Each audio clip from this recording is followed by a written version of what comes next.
એના પછીની વાત લઈએ એટલે સ્વાધ્યાયનો 13મો દાખલો.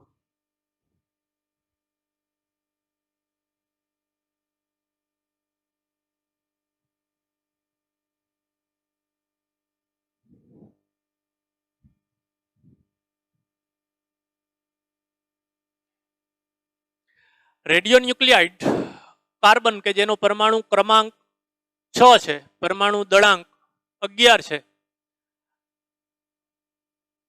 એનું આ પ્રક્રિયા દ્વારા બોરોનમાં રૂપાંતર થઈ પોઝિટ્રોન ઉત્પન્ન થાય છે. સાથે સાથે ન્યુટ્રિનો આ પ્રક્રિયામાં ટો હાફ 20.3 મિનિટ છે. જેવી રીતે મિત્રો આલ્ફાના ઉત્સર્જનમાં રેડિયો એક્ટિવિટીના નિયમો ગુણધર્મો પડાય છે, એવી જ રીતે બીટાના ઉત્સર્જનમાં પણ પડાય છે. એટલે પેલા સૂત્રો આલ્ફા તેમજ બીટા બંને માટે સાચા છે. ટો હાફ ઇક્વલ ટુ 0.693 છેદમાં લેમડા, એ જ રીતે n બરાબર n0 e લેમડા ટી આલ્ફાના ઉત્સર્જન દ્વારા ક્ષય થતો હોય તોય ભલે ને બીટાના ઉત્સર્જન દ્વારા ક્ષય થતો હોય તોય ભલે. હા મિત્રો, તો આ મુજબ થાય છે કાર્બનનું બોરોનમાં રૂપાંતર. સાથે પોઝિટ્રોન ઉત્પન્ન છે. તમને મને ખબર છે પોઝિટ્રોન એટલે 1e0. અહીં 1e0 એટલે પરમાણુ ક્રમાંક 1 એકમ ઘટ્યો, પરમાણુ દળાંક બદલાતો નથી. આ ઉત્સર્જિત થયેલા પોઝિટ્રોનની મહત્તમ ગતિ ઉર્જા આટલી છે. દળના મૂલ્યો આપેલા છે. કાર્બનના પરમાણુનું દળ આપી દીધું છે, બોરોન માટે આપી દીધું છે. ક્યુ મૂલ્યની ગણતરી કરો, સીધું જ આપણે આવડે છે. Q equal to delta MC square ગણી દઈએ. આગળ તેની ઉત્સર્જિત પોઝિટ્રોનની મહત્તમ ઉર્જા સાથે સરખામણી કરો. જોઈએ કાર્બનના પરમાણુનું વિભંજન પોઝિટ્રોનના ઉત્સર્જનથી થાય છે. આ જ સમીકરણ લખ્યું આપણે. Q equal to delta MC square. જોજો જરા નવી વાત આવે છે. આમ લખ્યું કે mass of carbon minus mass of boron minus mass of positron. જોજો આ વાત છે એ પરમાણુનું દળ છે, સોરી ન્યુક્લિયસનું દળ છે. આ ન્યુક્લિયસનું દળ છે, એને હું પરમાણુના દળમાંથી ઇલેક્ટ્રોનનું દળ બાદ કરીને લખું છું. જોજો નવીન નથી કાંઈ, જોશો એટલે ખ્યાલ આવી જશે. મિત્રો પરમાણુ એટલે ન્યુક્લિયસ વત્તા ઇલેક્ટ્રોન. પરમાણુ એટલે ન્યુક્લિયસ વત્તા ઇલેક્ટ્રોન. આપણે ન્યુક્લિયસનું જ દળ જોતું હોય તો એમાંથી ઇલેક્ટ્રોનનું દળ બાદ કરી નાખો. તો આ કાર્બન ના પરમાણુનું દળ માઇનસ એની અંદર રહેલા 6 ઇલેક્ટ્રોનનું દળ. કાર્બન 1 નહીં, કાર્બન 6. એવી જ રીતે મિત્રો આની વાત કરીએ, એની જગ્યાએ આની જગ્યાએ આ લખ્યું છે. જોજો આ માઇનસ છે એ બાદ કર્યું, પરમાણુના દળમાંથી બાદ કર્યું એટલે minus minus minus minus plus થઈ ગયા છે અહીં. અને આ પોઝિટ્રોનનું દળ એટલે ઇલેક્ટ્રોનનું દળ. સમજાય કે નહીં ભાઈઓ? હવે આપણા પાસે આ ઇલેક્ટ્રોનનો હિસાબ કરી લઈએ. તો આ 6 માંથી 5, આ -6 -1 -7 પ્લસ 5 એટલે -2. આ તમને દળ આપી દીધા છે. એટલે મને ડેલ્ટા એમ મળી ગયું. આ સી સ્ક્વેર ને ભૂલી જાવ તો આટલા AMU. તમને મને ખબર છે સીધે સીધા 931.5 વડે ગુણી દો. આ ન લખ્યો હોત તો ચાલત, વાત એકની એક જ થઈ જાય. એટલે પ્રક્રિયા દરમિયાન ઉત્પન્ન થતી ઉર્જા મળી ગઈ 0.96 million electron volt. 0.96 million electron volt. એની વાત તમને આગળ કરી છે. હજી પ્રશ્નમાં તમને એમ પૂછતા હતા કે આ ઉર્જાની સરખામણી, પ્રશ્ન છે ક્યુ મૂલ્યની ગણતરી કરો અને તેને ઉત્સર્જિત પોઝિટ્રોનની મહત્તમ ઉર્જા સાથે સરખામણી કરો. તો મિત્રો આપણે આવું કંઈક કહેશું કે આ જે ઉર્જા ઉત્સર્જિત થાય છે, જે ઉર્જા ઉત્સર્જિત થાય છે એ ઉર્જા બોરોનને, પોઝિટ્રોનને અને ન્યુટ્રિનો આ 3 વચ્ચે વેચાય છે. જોજો ફરીથી નવી વાત આવે છે. એમાં આપણે એમ કીધું કે પોઝિટ્રોન કરતા બોરોન ખૂબ ભારે છે. એનાથી ઊંધું કહો. જોજો પોઝિટ્રોન કરતા ન્યુટ્રિનો ખૂબ જ હલકો છે. હમણાં આપણે વાત કરી આ ન્યુટ્રિનો અતિશય સૂક્ષ્મ કોણ છે, લગભગ શૂન્ય દળ લઈ શકો એટલું સૂક્ષ્મ દળ છે. એટલે જુઓ આનું દળ ખૂબ વધારે હોવાથી એની ઉર્જા લગભગ ગતિ ઉર્જા શૂન્ય થઈ જશે, શૂન્ય નહીં ભાઈ, લગભગ શૂન્ય. એ જ રીતે આનું દળ વધારે હતું એટલે ગતિ ઉર્જા શૂન્ય થઈ, આનું દળ સાવ ઓછું છે એટલે ગતિ ઉર્જા શૂન્ય થઈ. તો આ ઉત્પન્ન થતી ઉર્જા મોટા ભાગની ઉર્જા આપેલા પોઝિટ્રોન ને મળશે.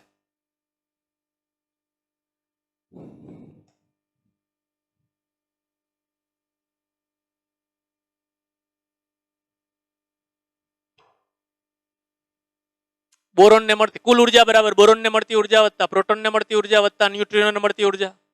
પોઝિટ્રોન અને ન્યુટ્રિનોના દળ આ બોરોનનો દળ કરતા બોરોનનું દળ ઘણું વધારે છે, આ બંને કરતા બોરોનનું ઘણું વધારે છે, એટલે એની ગતિ ઉર્જા તો લગભગ શૂન્ય લઈ લઈએ આપણે. એવી રીતે ન્યુટ્રિનોને દળ ન હોવાથી એનું દળ શૂન્ય લઈ શકાય છે. તો 1/2 mv² માં દળ જ નથી તો એની ગતિ ઉર્જા શૂન્ય. તો જે કઈ ઉર્જા હતી એનું દળ ન હોવાથી એની ગતિ ઉર્જા લઘુત્તમ હોય, તેથી પોઝિટ્રોનની ગતિ ઉર્જા મહત્તમ થાય. એટલે આ જો પ્રશ્ન બરાબર સમજજો, પ્રશ્ન તમને એમ કીધું છે પોઝિટ્રોનને વધુમાં વધુ કેટલી ઉર્જા મળી શકે, ઉત્પન્ન થયેલી બધી જો એને મળી જાય, કાયદેસરના ધોરણે ગણતરી કરવા જાવ તો બધી જ એને નથી મળતી. એટલે તમારી રકમનો જ શબ્દ જુઓ, અહીં આમ છે પોઝિટ્રોનની મહત્તમ ઉર્જાની ગણતરી કરો, એની મહત્તમ ઉર્જા આટલી થઈ શકે, ખરેખર એના કરતા જીરીક ઓછી પણ મહત્તમ આટલી. એના પછી એટલે સ્વાધ્યાયનો 14મો દાખલો લઈએ મિત્રો.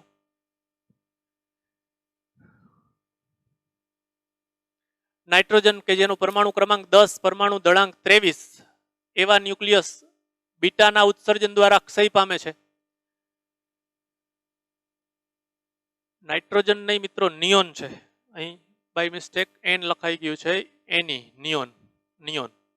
એમાંથી સોડિયમ બને છે,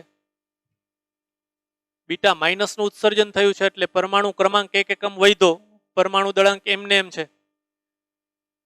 બીટા માઇનસ છે એટલે એન્ટી ન્યુટ્રિનો છે અને આ પ્રક્રિયાનું કયું મૂલ્ય છે.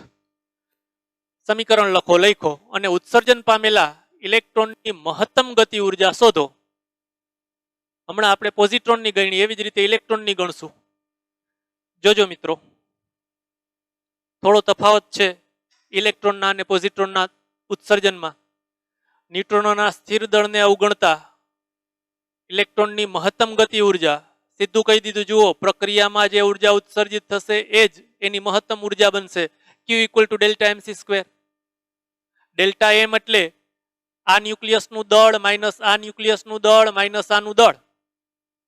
ડેલ્ટા એમ આ એના ઉપરથી કંઈક મને દળ મળી જશે અને c² છે એટલે સીધું આપણે આમ જ કરી દઈએ છીએ કે આટલા AMU ને સમતુલ્ય આ ગુણ્યા 931.5. તો આ જે ઉર્જા ઉત્પન્ન થઈ એ ઉર્જા બીટા અથવા બીટા માઇનસ અથવા ઇલેક્ટ્રોનને પ્રાપ્ત થાય તો મહત્તમ ગતિ ઉર્જા આટલી ઉર્જા હશે એની. ફરીથી આપણે જોઈ લીધું સોડિયમ અને ન્યુટ્રિનોને મળતી ઉર્જા લગભગ શૂન્ય લઈ શકો તો જે ઉર્જા ઉત્પન્ન થઈ એ ઉર્જા ઇલેક્ટ્રોનને જ પ્રાપ્ત થાય છે. એના પછી એટલે સ્વાધ્યાયનો 15મો દાખલો.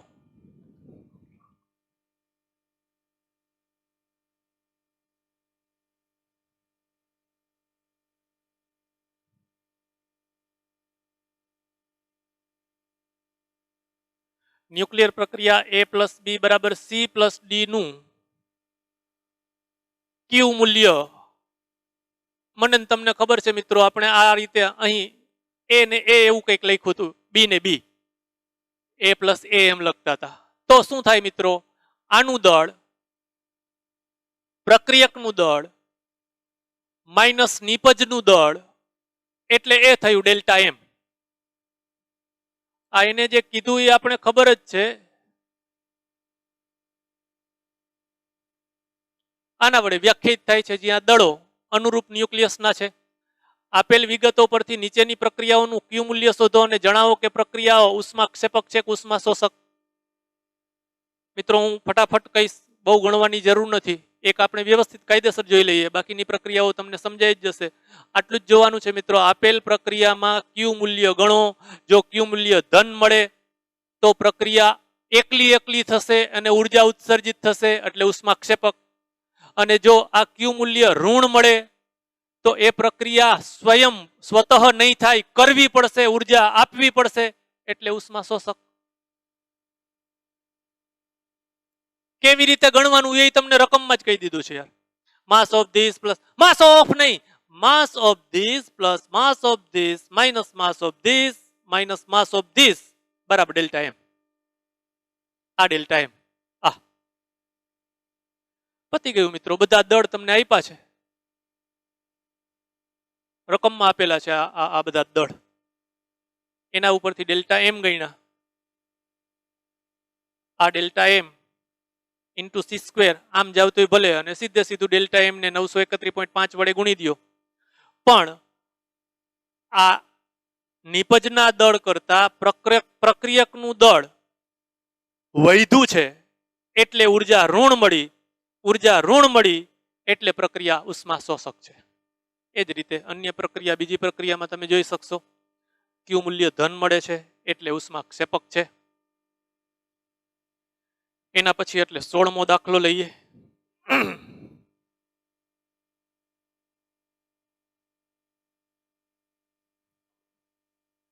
ધારો કે આપણે એફી, જેનો પરમાણુ ક્રમાંક 26, પરમાણુ દળાંક 56, એ ન્યુક્લિયસનું વિખંડન બે સમાન ટુકડાઓ એલ્યુમિનિયમ 1328 કરવાનું વિચારીએ, તો આવું વિખંડન ઉર્જાની દ્રષ્ટિએ શક્ય છે? પ્રક્રિયાનું ક્યુ મૂલ્ય શોધીને સમજાવો. ખબર છે મિત્રો, આપણે ક્યુ મૂલ્ય ધન આવે તો શક્ય છે, તો આ પ્રક્રિયા એકલી થશે, આપણે ખાલી જોવાનું. અને ક્યુ મૂલ્ય જો આ પ્રક્રિયાનું ક્યુ મૂલ્ય જો ઋણ આવે તો પ્રક્રિયા કરવી પડશે. અને ક્યુ મૂલ્ય કેવી રીતે ગણવાનું? જૂનું જાણીતું delta M C square. Delta M શું? તો કે પ્રક્રિયકનું દળ માઇનસ નિપજનું દળ, એટલે ડેલ્ટા એમ. ચાલો જોઈ લઈએ મિત્રો. પહેલી વાત, એફી માંથી 2 એલ્યુમિનિયમ બને છે, એ પ્રક્રિયા લખીએ તો એફી પરમાણુમાંથી એલ્યુમિનિયમના 2 પરમાણુઓ થયા અને પ્લસ ક્યુ. અહીં આપણે પ્લસ ક્યુ લખી દીધું છે, એ ચકાસવું છે મિત્રો. એટલે ખરેખર જૂના જમાનામાં આને પ્લસ ઓર માઇનસ લખતા. તો આ ક્યુ બરાબર આનું દળ માઇનસ આનું દળ, તો માસ ઓફ એફી minus 2 time mass of aluminium into C square.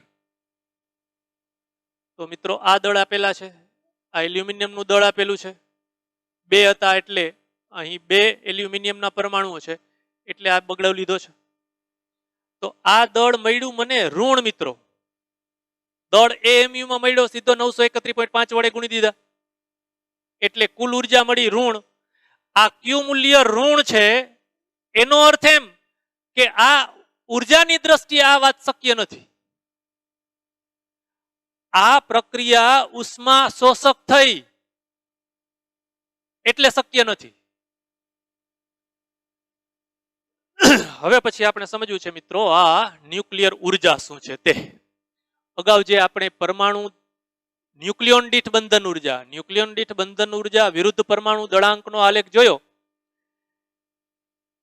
એમાં 30 અને 170 વચ્ચેના પરમાણુઓ માટે ન્યુક્લિયોન દીઠ બંધન ઉર્જા લગભગ અચળ છે. એમાં છેલ્લા 2 મુદ્દા જોયા હતા, ન્યુક્લિયર વિખંડન અને ન્યુક્લિયર સંલયન. એ ન્યુક્લિયર ઉર્જા આ વિખંડન અને સંલયન દ્વારા મળે, એ વાત આપણે આમાં સમજશું. આગળની વાત મિત્રો આપણે ભણવી છે ન્યુક્લિયર ઉર્જા. આ શબ્દ એક વખત આવી ગયો તો આપણે ન્યુક્લિયોન દીઠ બંધન ઉર્જા વિરુદ્ધ પરમાણુ દળાંકનો આલેખ ભણ્યા. એમાં તમને એ આલેખનો આકાર યાદ છે, એના લક્ષણો આપણે ત્યાં સવિસ્તર નોંધીને ભણ્યા છીએ. આવો આકાર હતો. આ પરમાણુ દળાંક અને ન્યુક્લિયોન દીઠ બંધન ઉર્જા. તો આપણે એમ કહેતા હતા આના માટે ન્યુક્લિયોન દીઠ બંધન ઉર્જા લગભગ અચળ છે. 30 થી નાના અને 170 થી મોટા, એના માટે પરમાણુ એના માટે ન્યુક્લિયોન દીઠ બંધન ઉર્જા લગભગ અચળ છે. ત્યારે આ વાત નોંધી હતી કે જો કોઈ પ્રક્રિયામાં ડાબી બાજુ કરતા જમણી બાજુના પરમાણુમાં ન્યુક્લિયોન દીઠ બંધન ઉર્જામાં વધારો થાય, ન્યુક્લિયોન દીઠ બંધન ઉર્જામાં વધારો થાય તો એ પ્રક્રિયા દરમિયાન ઉર્જા ઉત્પન્ન થાય. આ એક વ્યાપક વાત આપણે યાદ રાખતા હતા. એના પરથી બે ઘટના જોઈ હતી કે જો ભારે તત્વ, આવા મીડિયમ સાઇઝના, હમણાં ઉદાહરણ સાથે જોશું, એક ભારે તત્વ બીજા બે મધ્યમ સાઇઝના પરમાણુમાં વિભંજિત થાય તોય ઉર્જા ઉત્પન્ન થાય, એને ન્યુક્લિયર વિખંડન કહેવાય. ઉર્જા ઉત્પન્ન થવી એના માટે મુખ્ય વાત આપણે અત્યારે સમજવાના છે કે ડાબી બાજુ કરતા જમણી બાજુ ન્યુક્લિયોન દીઠ બંધન ઉર્જા વધે તો પ્રક્રિયા દરમિયાન ઉર્જા ઉત્પન્ન થાય. જો આવું કરવામાં આવે મિત્રો, એક ભારે દ્રવ્યને બીજા એના કરતા હલકા એવા બે દ્રવ્યમાં રૂપાંતર કરવામાં આવે તોય ઉર્જા ઉત્પન્ન થાય છે. અને એને આપણે ન્યુક્લિયર વિખંડન કહેતા હતા. એકમાંથી અનેક એવા શબ્દો બોલતો હતો હું, ન્યુક્લિયર વિખંડન. અને જો બે નાના, આપણે એ પણ આના પછીના ટોપિકમાં જોવાના છે, ન્યુક્લિયર સંલયન. બે નાના, ધારો કે બે હાઇડ્રોજનને ભેગા કરીને એના કરતા એક ભારે ન્યુક્લિયસમાં વિભંજિત નહીં, બે નાના હલકા ન્યુક્લિયસ ભેગા થઈને એક ભારે ન્યુક્લિયસ બનાવે, એમાં પણ આ આકાર મુજબ ન્યુક્લિયોન દીઠ બંધન ઉર્જા વધે છે. ન્યુક્લિયોન દીઠ બંધન ઉર્જા વધે તો એવી પ્રક્રિયામાં ઉર્જા ઉત્પન્ન થાય. એમાં શું કર્યું? બેને ભેગા કરીને એક બનાવ્યો, અનેકમાંથી એક, એને સંલયન કહેશું. તો આ ન્યુક્લિયર વિખંડન તેમજ ન્યુક્લિયર સંલયન પ્રક્રિયા દ્વારા ઉર્જા મેળવી શકાય છે. એવી પહેલા તબક્કે આપણે ન્યુક્લિયર વિખંડનનો અભ્યાસ કરશું. કુલ બંધન ઉર્જા ઓછી હોય તેવા ન્યુક્લિયસ વધારે બંધન ઉર્જા ધરાવતા ન્યુક્લિયસમાં રૂપાંતર પામે, એટલે કે બંધન ઉર્જામાં વધારો થાય તો ઉર્જા મુક્ત થાય છે. હું આને આમ બોલતો હતો કે ડાબી બાજુ કરતા જમણી બાજુ જાઓ, પ્રક્રિયામાં ડાબી બાજુ કરતા જમણી બાજુ જાઓ અને જો ન્યુક્લિયોન દીઠ બંધન ઉર્જામાં વધારો થાય તો ઉર્જા ઉત્પન્ન થાય છે, ઉર્જા મુક્ત થાય છે. આપણે આ નોંધતા હતા 30 અને 170 વચ્ચેના વિસ્તારમાં ન્યુક્લિયોન દીઠ બંધન ઉર્જા લગભગ અચળ હતી, આશરે 8 મિલિયન ઇલેક્ટ્રોન વોલ્ટ જેટલી. આ ગ્રાફને આપણે બરાબર જાણ્યો છે મિત્રો, સમજ્યા છે. 30 કરતા નાના અને 170 થી મોટા, તો એના માટે ન્યુક્લિયોન દીઠ બંધન ઉર્જા 8 મિલિયન ઇલેક્ટ્રોન વોલ્ટ કરતા ઓછું છે. આ એવરેજ 8 મિલિયન ઇલેક્ટ્રોન વોલ્ટ કરતા ઓછું આના માટે, તેમજ આના માટે પણ ઓછું. હવે વિખંડન હમણાં આપણે જોયું, એ તમારી ટેક્સ્ટબુકની ભાષામાં જાણીએ. જ્યારે ભારે ન્યુક્લિયસના બે અથવા વધુ વચગાળાના દળ ધરાવતા ટુકડાઓમાં ક્ષય થાય તો તે ઉર્જા ઉત્પન્ન થાય છે. આ ઘટનાને ન્યુક્લિયર વિખંડન કહેશું. આપણે અત્યારે જ ભણવાના છે એના વિશે. એનાથી ઊંધું, આ એકમાંથી અનેક, એના બદલે બે ભેગા થઈને એક બનાવે. હાઇડ્રોજન જેવા હલકા ન્યુક્લિયસો ભેગા થઈને ભારે ન્યુક્લિયસમાં રૂપાંતર થવામાં આવે તો એ ઉર્જા ઉત્પન્ન થાય. એને આપણે ન્યુક્લિયર સંલયન કહેશું. આપણા આ પાઠનો છેલ્લા ટોપિકમાં આપણે ભણશું તાપ ન્યુક્લિયર સંલયન પ્રક્રિયાઓ. સૂર્યના કેન્દ્રીય ભાગમાં આવી પ્રક્રિયાઓ થાય છે, એના કારણે સતત ઉર્જા ઉત્સર્જિત થયા રાખે છે અને એ આપણે મળે છે. એ પણ એને ન્યુક્લિયર પ્રક્રિયા કહેવાય, એને સંલયન પ્રક્રિયાઓ કહેવાય. આપણે ભણશું. અત્યારે ભણીએ આપણે ન્યુક્લિયર વિખંડન. આ પ્રક્રિયાને સવિસ્તર સમજવી છે, સમજીએ.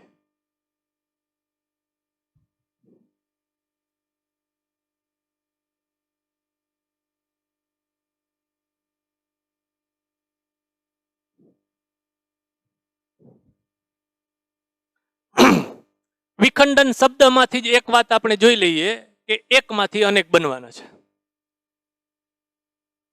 હવે આલ્ફા બીટા ગેમાનું ઉત્સર્જન થાય છે એ વિખંડન છે, પણ એ પ્રાકૃતિક ઘટના છે, કુદરતી ઘટના છે. કુદરતી રીતે એક તત્વ બીજા તત્વોમાં રૂપાંતર પામે છે. એના બદલે હવે આપણે અત્યારે આ ન્યુક્લિયર વિખંડન જોવાના છે, એ કૃત્રિમ ન્યુક્લિયર વિખંડન છે. કોઈ ન્યુક્લિયસને તોડવો છે. સ્થાયી ન્યુક્લિયસ છે એને અસ્થાયી કરવો છે, અસ્થાયી થશે એટલે સ્થાયી થવા માટે તૂટશે. તો કોઈ ન્યુક્લિયસ પર આલ્ફા કણ છે, ઇલેક્ટ્રોન છે, પોઝિટ્રોન છે કે ન્યુટ્રોન છે, એનો મારો ચલાવશું. કોઈ એક ન્યુક્લિયસ પર બહારથી આવા પ્રક્ષિપ્ત કણ બોલશું, એને આલ્ફા કણ છે કે ન્યુટ્રોન છે કે ઇલેક્ટ્રોન છે, એને પ્રક્ષિપ્ત કણ કહેશું. એ પ્રક્ષિપ્ત કણ આપેલા ન્યુક્લિયસની અંદર ઘૂસી જશે એટલે આપેલો ન્યુક્લિયસ અસ્થાયી થશે. અસ્થાયી થઈને અસ્થાયીમાંથી સ્થાયી થવા માટે આલ્ફા બીટા ગેમાના ઉત્સર્જન કરતાય એક મોટો ન્યુક્લિયસ બે ટુકડાઓમાં વિખંડિત થાય છે. હા, એની સાથે સાથે ઉર્જા ઉત્સર્જિત થાય છે, એમાંથી પાછું બીટા કણનું ઉત્સર્જન થાય છે, એવું બને છે. આ ઘટનાને આપણે ન્યુક્લિયર વિખંડન કહેશું. ફરીથી, યુરેનિયમ જેવા ભારે ન્યુક્લિયસ પર આલ્ફા કે ન્યુટ્રોન કે ઇલેક્ટ્રોન જેવો કણ એની સાથે અથડાવશું, એના ઉપર પ્રક્ષિપ્ત કરશું, મારો ચલાવશું. આ પ્રક્ષિપ્ત કણોમાં આલ્ફા છે એ ધન વીજભારિત છે, ઇલેક્ટ્રોન છે એ ઋણ વીજભારિત છે, જ્યારે ન્યુટ્રોન વીજભાર રહિત છે. વીજભાર રહિત હોવાથી ન્યુટ્રોનને સારો પ્રક્ષિપ્ત કણ કહેવાય. વીજભાર રહિત છે એટલે આ ન્યુટ્રોનને સારો પ્રક્ષિપ્ત કણ કહેવાય. વીજભાર રહિત છે એટલે આપણે કુલંબ પર ધ્યાનમાં ન લેવું પડે ને ભાઈ. એટલે આ ન્યુટ્રોન સારો પ્રક્ષિપ્ત કણ છે, વીજભાર રહિત છે એટલે. તો આ યુરેનિયમ પર ન્યુટ્રોનનો મારો ચલાવ્યો, ન્યુટ્રોન એની અંદર ઘૂસી ગયો, આ અસ્થાયી થયો. લગભગ એક સરખા, એક્ઝેક્ટ એક સરખા એવું જરૂર નથી, પણ લગભગ એક સરખા એવા બે અલગ અલગ ન્યુક્લિયસમાં વિખંડિત થાય છે, સાથે સાથે ઉર્જા ઉત્પન્ન થાય છે. એનાથી આગળની વાત કે આ ઉત્પન્ન થયેલા ન્યુક્લિયસો પાછા રેડિયો એક્ટિવ દ્રવ્ય હોય તો ફરીથી એમાંથી બીટા કણનું ઉત્સર્જન કરે છે. આવા ઉદાહરણ સ્વરૂપે આપણે સમજવું છે મિત્રો કે યુરેનિયમ પર ન્યુટ્રોનનો મારો ચલાવવામાં આવે, આ યુરેનિયમના ન્યુક્લિયસની અંદર આ ન્યુટ્રોન ઘૂસી જશે. એને ચિત્ર સ્વરૂપે હું આમ દોરું મિત્રો કે આ ન્યુટ્રોન છે, એનો મારો ચલાવ્યો આ યુરેનિયમ પર. આ યુરેનિયમ અત્યારે 92235 છે. એમાંથી શું બન્યું? આ યુરેનિયમની અંદર ન્યુટ્રોન ઘૂસી ગયો એટલે આ હતો 92235, આ થઈ ગયો યુરેનિયમ 92200. હજી એને 235 જ લખું છું, પણ આ એક ન્યુટ્રોન આની અંદર ઘૂસી ગયો. અંદર ઘૂસ્યો એટલે અસ્થાયી થયો. એટલે હવે આ યુરેનિયમ સ્થાયી થવા માટે પોતાનામાંથી જુદી જુદી પ્રક્રિયા દર્શાવે છે. આપણે જુદી જુદી 3 પ્રક્રિયા દર્શાવી છે. એક પ્રક્રિયામાં આ અસ્થાયી થયેલો યુરેનિયમ બેરિયમ અને ક્રિપ્ટોનમાં રૂપાંતર પામે છે. એવી ને એવી બીજી પ્રક્રિયામાં આ અસ્થાયી થયેલો યુરેનિયમ Sb એટલે એન્ટીમની અને Nb એટલે નિયોબિયમમાં રૂપાંતર પામે છે. ત્રીજી આવી પ્રક્રિયામાં આનો સરવાળો થઈને અસ્થાયી બનેલો આ યુરેનિયમ Xc એટલે ઝેનોન અને સ્ટ્રોન્ઝિયમ એમાં રૂપાંતર પામે છે. મિત્રો અહીં 236 થશે. આ 235 માંથી 236 આ ન્યુટ્રોન આમાં એડ કરી દે એટલે 236. આ પ્રક્રિયાઓને ન્યુક્લિયર વિખંડન થયું કહેવાય, ન્યુક્લિયર વિખંડન પ્રક્રિયા કહેવાય. આ દરેક પ્રક્રિયામાં ન્યુટ્રોન ઉત્પન્ન થાય છે. જુઓ, જોજો જરા, એક ન્યુટ્રોન આપાત કર્યો છે અને જુદી જુદી પ્રક્રિયામાં કોઈમાં 2, કોઈમાં 3, કોઈમાં 5, સરેરાશ રીતે આવી એક પ્રક્રિયા દરમિયાન 2.5 ન્યુટ્રોન ઉત્પન્ન થાય છે. મિત્રો આ 2.5 એટલે 2 આખા ને 1 અડધો કટકો. એની મને કે ન્યુટ્રોનનો કટકો થઈ ગયો. ના ભાઈ ના, સરેરાશ કે કોઈ પ્રક્રિયામાં 3, કોઈમાં 4, કોઈમાં 2. આપણે આ 3 ની વાત કરીએ તો 4 ને 3 7 ને 2 9. આ 3 પ્રક્રિયામાં સરેરાશ 3 ન્યુટ્રોન ઉત્પન્ન થયા કહેવાય. એવી રીતે આવી અનેક પ્રક્રિયાઓ કરીએ તો એમાં સરેરાશ 2.5 ન્યુટ્રોન ઉત્પન્ન થાય છે. હા, ફરીથી મિત્રો આ યુરેનિયમ પર આ ન્યુટ્રોનનો મારો ચલાવ્યો.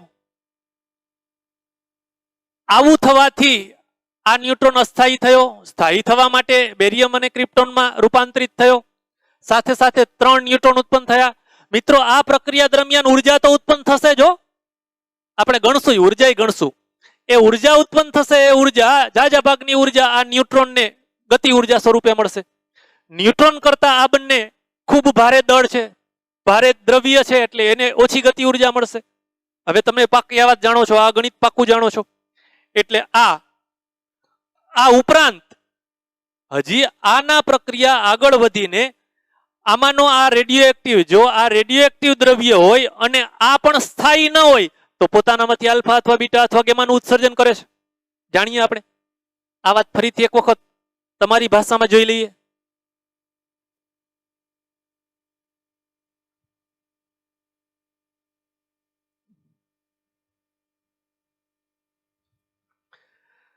આ પ્રક્ષિપ્ત કણ છે, પ્રોટોન, ન્યુટ્રોન, આલ્ફા કણો, એને ન્યુક્લિયસ પર મારો ચલાવવામાં આવે છે. એમાંનો ન્યુટ્રોન છે એ વીજભાર રહિત હોવાથી સારો પ્રક્ષિપ્ત કણ છે. ન્યુટ્રોન પ્રેરિત ન્યુક્લિયર પ્રક્રિયાઓ સૌથી મહત્વની છે. એનું મહત્વનું એક કારણ આપણે કીધું કે ન્યુટ્રોન છે એ વીજભાર રહિત છે. ન્યુક્લિયસની અંદર જઈને પ્રોટોન સાથે સીધે સીધી કુલંબ બળ એ આંતરક્રિયા કરતો નથી. એટલે હવે આ મારે વાંચવાની જરૂર નથી મિત્રો.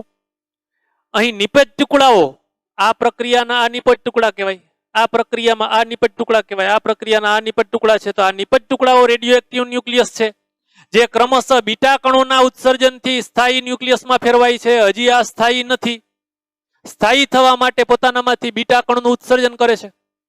આ બીટાનું ઉત્સર્જન કરી એને સ્થાયી થવાનો પ્રયત્ન કરે છે. હજી જો સ્થાયી ન થાય તો તમને ખબર છે ગેમા વિકિરણનું ઉત્સર્જન કરશે. આમ આ પ્રક્રિયા દરમિયાન જે ઉર્જા ઉત્પન્ન થાય છે એ ઉર્જા, આ એક જ પ્રક્રિયાની વાત કરું તો આ પ્રક્રિયા દરમિયાન આ નિપજ ટુકડાઓ અને ન્યુટ્રોનને ઉર્જા મળે છે. પણ તરત જ પાછું આ બેરિયમ બીટા કણનું ઉત્સર્જન કરીને સ્થાયી થવા માટે વળી બીટા કણનું ઉત્સર્જન કર્યું તો એ બીટા કણ પણ કંઈક ગતિ ઉર્જા સાથે ઉત્સર્જાય.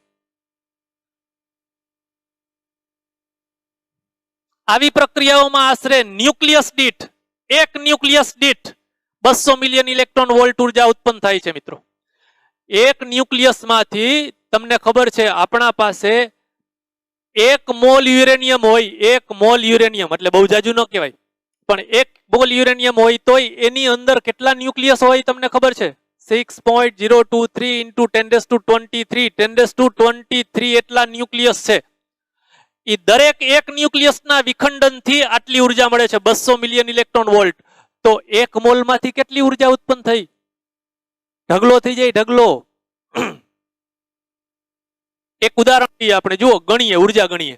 દાખલા તરીકે પરમાણુ દળાંક 240 હોય, એમાંથી 120 વાળા બે ટુકડાઓમાં વિભંજિત થાય તો આ પ્રક્રિયા દરમિયાન ઉત્સર્જિત થતી ઉર્જા ગણીએ.